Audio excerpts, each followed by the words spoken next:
पाकिस्तान आज एक और टेस्ट मैच हार चुका है। उसकी हिस्ट्री का एक और गंदा दिन है। पाकिस्तान एक इनिंग और 47 रनों से इंग्लैंड के सामने तितर बितर हो गया। पाकिस्तान की बल्लेबाजी इंग्लैंड के सामने तितर बितर दिखी। कोई भी पाकिस्तानी बैटर जो था वो इंग्लैंड के सामने नहीं टिक पाया। इंग्लैंड के गेंदबाजों मानो कहर बरपा रहे थे मुल्तान, लेकिन ये तो लग ही नहीं रहा था कि यहाँ गेंदबाजों के लिए भी कुछ था। लेकिन इंग्लैंड के गेंदबाजों ने तीसरी इनिंग में जब पाकिस्तान बल्लेबाजी करने के लिए आया था तब दिखाया कि यहाँ गेंदबाजों के लिए भी कुछ था।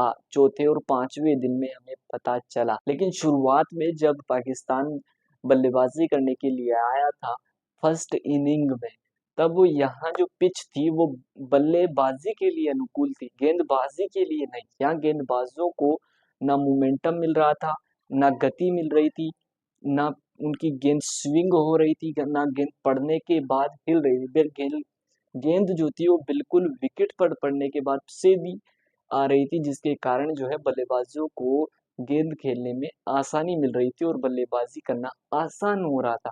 लेकिन धीरे धीरे ये मुश्किलें बढ़ी, गेंदबाजों के लिए स्थितियां अनुकूल हुई और वो हमें दिखा। इंग्लैंड जब गेंदबाजी करने के लिए आया तीसरी इनिंग में, तब पाकिस्तान का कोई भी बल्लेबाज इंग्लैंड की गेंदबाजी के सामने टिक नहीं पाया।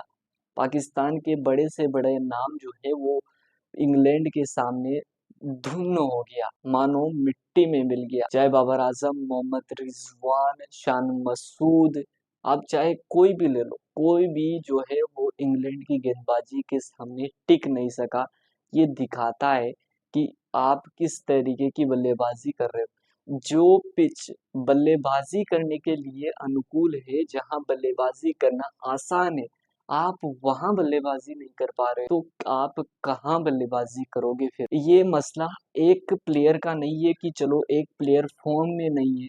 यहाँ तो पूरी टीम ही फॉर्म में नहीं कि बाबर आजम से रन नहीं हो रहे हैं तो चलो उनकी फॉर्म नहीं है, किसी से भी तो रन नहीं हो रहे हैं। पहली इनिंग में जरूर शान मसूद ने अच्छी इनिंग खेली थी, लेकिन यहाँ दूसरी इनिंग में तो पूरी टीम से एक भी बल्लेबाज ने अच्छी इनिंग नहीं खेली, इंग्लैंड के बल्लेबाजों का सामना नहीं कर। तो ये क्या हो रहा है पाकिस्तान की बल्लेबाजी के साथ। अब इस पर कोच किस तरीके से अब प्रेस कॉन्फ्रेंस में जवाब देते हैं और पीसीबी चेयरमैन को भी जो है अब इस टीम पर अपना हुक्म चलाना होगा। अब यहाँ कुछ बदलाव करने होंगे। ऐसा नहीं है कि जो प्लेयर फॉर्म में नहीं है आप उसी को हर मैच खिलाते जाओगे। मैं ऐसा नहीं कह रहा हूँ कि आपका जो परमानेंट प्लेयर है, चाहे बाबर आजम हो गया, मोहम्मद रिजवान हो गए, कि आप इनको हमेशा के लिए टीम से निकाल दो। इनके अलावा कोई जो नए लड़के जो डोमेस्टिक में अच्छा कर रहे हैं उनको मौका दीजिए। कभी ना कभी तो ये जाएंगे ही सही, तो इनकी जगह कौन लेगा। तो वो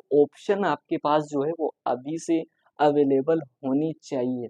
वो आपको दिखाता है जिस तरीके से मुल्तान में पहले दिन और दूसरे दिन का खेल पाकिस्तान के पक्ष में गया था और सबको लग रहा था कि पाकिस्तान अब एक बेटर क्रिकेट खेल रही है और पाकिस्तान की जो टीम है वो दिखाती है कि हम जो है फॉर्म में आ गए। लेकिन जब इंग्लैंड बल्लेबाजी करने के लिए आया तब इंग्लैंड के बल्लेबाजों ने मानो मुल्तान में राजी कर 800 प्लस रन उन्होंने मुल्तान में एक ही इनिंग में ठोक दिए और यहाँ तक कि उन्होंने अपनी पारी घोषित करनी पड़ी। उनके 10 विकेट भी पूरे। मुल्तान में हैरी ब्रूक ने 317 रनों की ऐतिहासिक पारी खेली और जो रूट ने भी डबल सेंचुरी की। मुल्तान में जिस तरीके से इंग्लैंड ने बल्लेबाजी की वो पाकिस्तान के लिए शर्मिंदगी महसूस कराती कि हमारे बल्लेबाजों से यहाँ ऐसी बल्लेबाजी नहीं हो सकी, जबकि दूसरी टीम के जो बल्लेबाज है वो यहाँ इस तरीके की बल्लेबाजी करते हैं। गेंदबाजी में भी कुछ ना कुछ तो गलतियां हुई होगी, वरना इतनी लंबी लंबी बल्लेबाजी, इतने सारे रन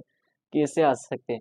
पाकिस्तान के जो फील्डर्स थे उन्होंने भी बड़े कैच ड्रॉप किए, उनसे भी जो है वो बहुत सारे कैचेस जो है वो हमें ड्रॉप दिखे, क्यों कैच छोड़ते हुए नजर आए, उनसे कैच पकड़े तक नहीं जा रहे हैं। गेंदबाज भी क्या करे, जिस पिच पर गेंदबाजी को उतनी मदद नहीं मिल रही है वहां फिर भी वो मानो कैसे भी बल्लेबाज से हवा में गेंद के लिए खिलवाता है, लेकिन फील्डर्स गेंद को पकड़ ही नहीं पा रहे हैं। कि पाकिस्तान को जो है अपनी फील्डिंग पर भी ध्यान देना होगा। यहाँ एक ही टाइप का मसला नहीं है कि बल्लेबाजी ही अच्छी नहीं हो रही है, गेंदबाजी अच्छी नहीं हो रही है। यहाँ तो पूरी टीम का ही मसला है। या टीम में गुट्स हैं, टीम बटी हुई है अलग अलग भागों। ये भी अब पीसीबी को जिस तरीके से चैंपियंस कप हुआ, मैंने वीडियो बनाया था उस पर कि चैंपियंस कप का जो है वो कोई मतलब नहीं निकलने वाला, इसका कोई फायदा नहीं होगा।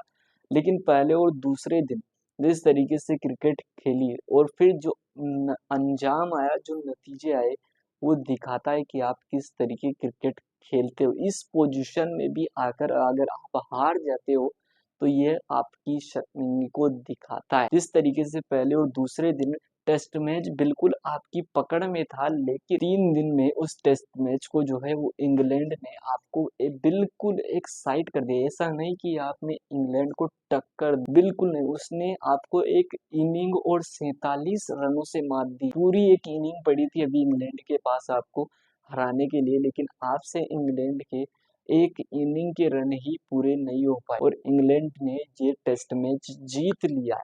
अब पीसीबी को जो है वो क्या करती है वो देखना बड़ा लाजमी होगा कि पीसीबी अब इस पर क्या एक्शन लेती है, इस टीम पर क्या एक्शन लेती है। जिस तरीके से टीम जो है हर मैच में नीचे से नीचा प्रदर्शन कर कर हमें दिखा रही है कि पाकिस्तान की टीम क्या होती थी और आज कहाँ पहुंच चुकी है। पाकिस्तान क्रिकेट ऐसा नहीं है कि सिर्फ इंग्लैंड से ही हारी, लो से लो रैंक की टीम से जो है वो पाकिस्तान की टीम हार चुकी है। अब पीसीबी को जो है इस पर एक्शन लेने के समय आ चुके। प्लेयर्स को बहुत सारे मौके दिए लेकिन उनसे कुछ नहीं हुआ।